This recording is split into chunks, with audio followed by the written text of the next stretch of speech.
بسم اللہ الرحمن الرحیم۔ آج ہم جماعت کے ساتھ نماز پڑھنے کا جو طریقہ ہے اس کو ہم پڑھیں گے کہ جماعت کے ساتھ جب کوئی مقتدی نماز پڑھتا ہے تو وہ نماز کے اندر کیا کیا پڑھے گا اور کس جگہ پہ وہ خاموش رہے گا، کیونکہ اکثر لوگ جب جماعت کے ساتھ نماز پڑھتے ہیں تو ایک دو غلطیاں وہ ایسی ہیں کہ جن کی وجہ سے ان کی نماز درست نہیں ہوتی۔ تو انشاءاللہ ہم مکمل طریقہ جو جماعت کے ساتھ نماز پڑھنے کا ہے اس کو بھی ہم پڑھتے ہیں، اور جو غلطیاں مقتدی کرتے ہیں جس کی وجہ سے ان کی نماز نہیں ہوتی اس کے حوالے سے بھی میں بات کرتا ہوں۔ سب سے پہلے ہم نے جب نماز شروع کرنی ہے، یعنی جماعت کے ساتھ ہم نے نماز پڑھنی ہے، تو مقتدی جو ہے وہ نیت کرے گا امام کی، یعنی جب اکیلا مقتدی ہوتا ہے یعنی اکیلا نمازی ہوتا ہے تو اس وقت وہ صرف تنہا نماز کی نیت کرتا ہے، لیکن جب وہ جماعت کے ساتھ نماز پڑھتا ہے تو پھر وہ پیچھے اس امام کے، یعنی اگر نیت کے لفظ آپ زبان سے کہنا چاہتے ہیں تو اس طریقے سے آپ کہیں گے کہ میں نیت کرتا ہوں 4 رکعت نماز فرض ظہر کی پڑھنی اللہ تبارک و تعالیٰ کے واسطے، منہ میرا طرف کعبہ شریف کے، پیچھے اس امام کے، پھر اس کے بعد آپ نے تکبیر لگانی ہے۔ تو نماز کوئی بھی ہے اس کی آپ نیت جب کریں گے تو اس نماز کا آپ نے نام لے لینا ہے۔ اب جب تکبیر تحریمہ کہنی ہے، امام صاحب بھی تکبیر لگاتے ہیں اور مقتدی بھی تکبیر لگاتا ہے، تکبیر لگانے کے بعد دونوں اپنے ہاتھ جو ہیں اس کو ناف کے نیچے باندھ لیں گے۔ اب امام صاحب بھی ثنا پڑھیں گے، یعنی سبحانک اللہم و بحمدک و تبارک اسمک و تعالی جدک و لا الہ غیرک، اور مقتدی بھی ثنا پیچھے امام صاحب کے ساتھ وہ پڑھے گا۔ اب مقتدی جو ہے وہ ثنا پڑھنے کے بعد خاموش ہو جائے گا، امام صاحب آگے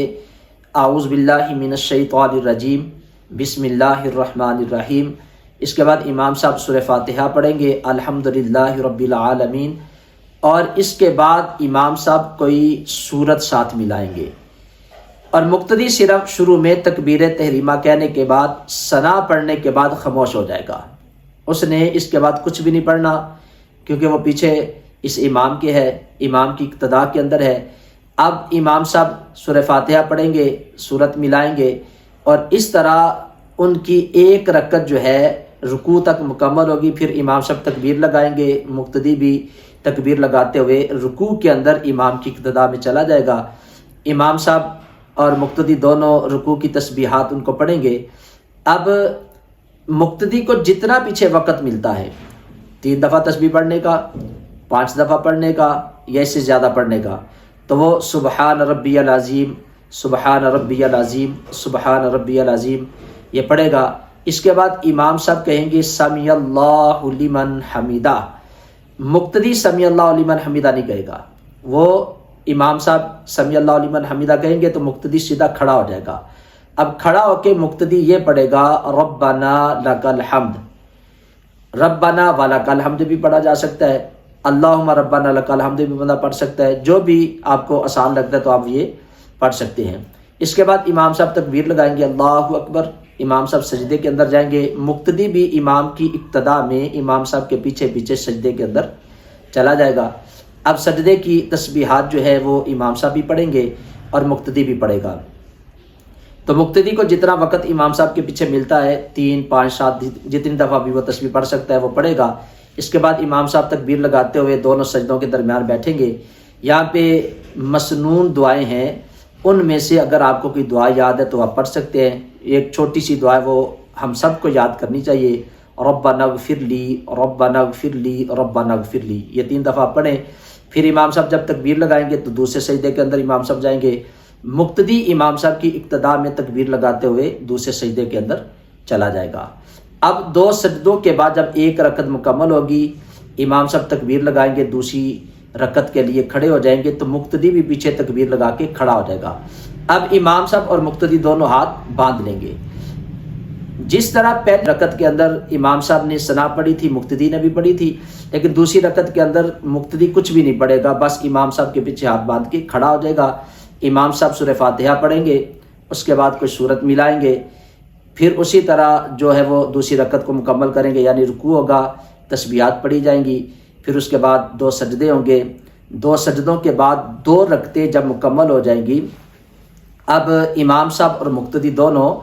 قاعدہ اولا جو ہے اس کے اندر بیٹھ جائیں گے۔ اگر تو 4 رکعتوں والی یا 3 رکعتوں والی نماز ہے تو اس کے اندر 2 قاعدے ہوتے ہیں، ایک قاعدہ اولا اور دوسرا قاعدہ اخیرہ۔ تو قاعدہ اولا کے اندر جب امام صاحب اور مقتدی دونوں بیٹھیں گے تو پوری تشہد پڑھیں گے، یعنی اشہد ان لا الہ الا اللہ و اشہد ان محمدً عبدہ و رسولہ تک امام صاحب بھی پڑھیں گے اور مقتدی بھی مکمل تشہد جو ہے اس کو پڑھا جائے گا۔ جب 4 رکعتوں والی نماز ہے، اگر 2 رکعتوں والی جیسے فجر کی ہے تو اس میں امام صاحب جو ہے وہ بھی آگے درود پاک پڑھیں گے، آگے دعا بھی پڑھیں گے، مقتدی بھی پڑھے گا اور آخر میں سلام پھیریں گے۔ 4 رکعتوں والی نماز میں صرف تشہد پڑھا جائے گا، تشہد کے بعد امام صاحب تکبیر لگائیں گے، امام صاحب کھڑے ہو جائیں گے اور مقتدی بھی تکبیر لگاتے ہوئے امام صاحب کے ساتھ وہ کھڑا ہو جائے گا۔ اب تیسری رکعت میں امام صاحب جو ہے وہ بسم اللہ شریف پڑھیں گے، پھر اس کے بعد سورہ فاتحہ پڑھیں گے، مقتدی خاموشی کے ساتھ پیچھے کھڑا رہے گا۔ تو امام صاحب پھر رکوع کی تکبیر لگاتے ہوئے رکوع کے اندر جائیں گے، رکوع کی تسبیحات کو پڑھا جائے گا، امام صاحب بھی پڑھیں گے، مقتدی بھی پڑھے گا، پھر امام صاحب سمیع اللہ لمن حمیدہ کہتے ہوئے کھڑے ہو جائیں گے، مقتدی کھڑا ہو کے ربنا لک الحمد کہے گا اور امام صاحب تکبیر لگاتے ہوئے سجدے میں جائیں گے، مقتدی اقتدا کرتے ہوئے تکبیر لگاتے ہوئے وہ بھی سجدے کے اندر چلا جائے گا۔ یعنی 2 سجدے مکمل جب ہو جائیں گے، سجدے کی تسبیحات پڑھی جائے گی، 2 سجدے کرنے کے بعد پھر امام صاحب تکبیر لگا کے چوتھی رکعت کے لیے کھڑے ہو جائیں گے، مقتدی بھی امام کی اقتدا میں تکبیر لگاتے ہوا کھڑا ہو جائے گا۔ اب جب چوتھی رکعت میں امام صاحب کھڑے ہوں گے، مقتدی خاموشی کے ساتھ پیچھے کھڑا رہے گا، پھر اس نے کچھ بھی نہیں پڑھنا، امام صاحب بسم اللہ شریف پڑھیں گے، اس کے بعد سورہ فاتحہ پڑھیں گے اور پڑھنے کے بعد پھر امام صاحب جو ہے وہ رکوع کے اندر جائیں گے، رکوع کے بعد پھر 2 سجدے کریں گے، قاعدہ اخیرہ کے اندر امام صاحب بیٹھیں گے اور مقتدی بھی اقتدا میں بیٹھ جائے گا۔ اب قاعدہ اخیرہ کے اندر امام صاحب اور مقتدی دونوں تشہد مکمل پڑھیں گے، پھر اس کے بعد امام صاحب بھی درود پاک پڑھیں گے، مقتدی بھی پڑھے گا، امام صاحب دعا پڑھیں گے، مقتدی بھی دعا پڑھے گا اور آخر میں امام صاحب السلام علیکم ورحمۃ اللہ کہتے ہوئے دائیں طرف اپنا چہرہ جو ہے اس کو کریں گے، پھر السلام علیکم ورحمۃ اللہ کہتے ہوئے بائیں طرف کریں گے۔ تو یہ ہے مکمل نماز پڑھنے کا طریقہ جو امام کے پیچھے ہے۔ اب اس میں جو 2 غلطیاں اکثر لوگ کرتے ہیں وہ کیا ہیں؟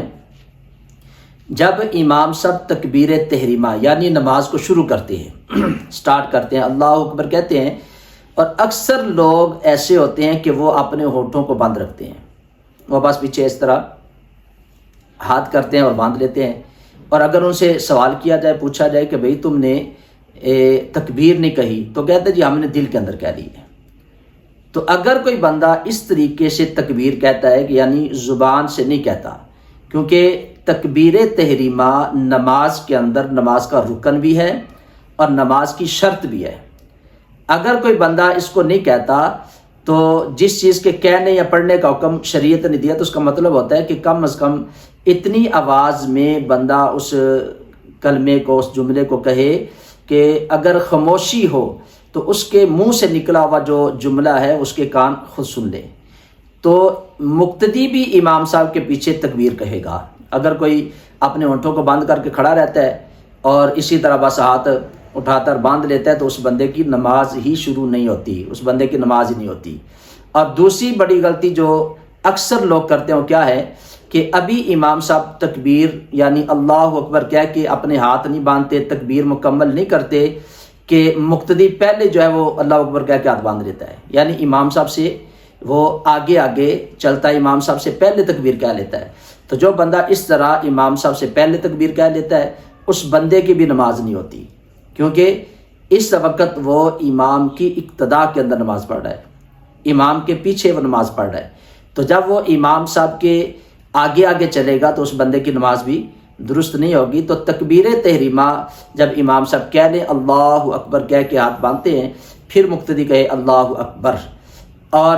جب امام صاحب تکبیر تحریمہ کہتے ہیں تو مقتدی بھی اتنی آواز میں کم از کم کہے کہ اس کی اپنی آواز اس کے کان سن لے۔ تو یہ ایک دو بہت بڑی غلطیاں اکثر ساتھیوں میں جو دیکھی جاتی ہیں، پائی جاتی ہیں، جو میں نے مشاہدہ کیا، اور ساتھی سوال پوچھتے رہتے اس کے متعلق، تو وہ میں نے آپ کے سامنے ان کو بھی بیان کر دیا ہے۔ تو یہ ایک بالکل آسان طریقے سے میں نے آپ کے سامنے جماعت کے ساتھ جو نماز ہے وہ پڑھنے کا طریقہ بیان کر دیا ہے۔ مجھے امید ہے کہ آپ اس ویڈیو سے بہت زیادہ فائدہ حاصل کریں گے۔ تو میں تمام ساتھیوں سے یہ گزارش بھی کروں گا کہ یہ معلوماتی ویڈیو جو ہوتی ہیں ان کو ضرور آگے شیئر کیا کریں۔ اگر آپ کے شیئر کرنے سے کسی ساتھی کا فائدہ ہو جاتا ہے، کسی کی نماز درست ہو جاتی ہے، تو انشاءاللہ اس سے آپ کو بھی اللہ تعالیٰ کی بارگاہ سے اجر ملے گا، اور مجھے بھی انشاءاللہ اللہ تعالیٰ کی بارگاہ سے اجر اور ثواب ملے گا۔ تو جو ساتھی اس چینل پہ نئے ہیں میں ان سے بھی گزارش کروں گا کہ اس کو سبسکرائب بھی کر دیں، بیل آئیکن کے بٹن کو بھی ضرور دبا دیں۔ اللہ تعالیٰ ہم سب کا مناصر ہو۔ السلام علیکم ورحمۃ اللہ وبرکاتہ۔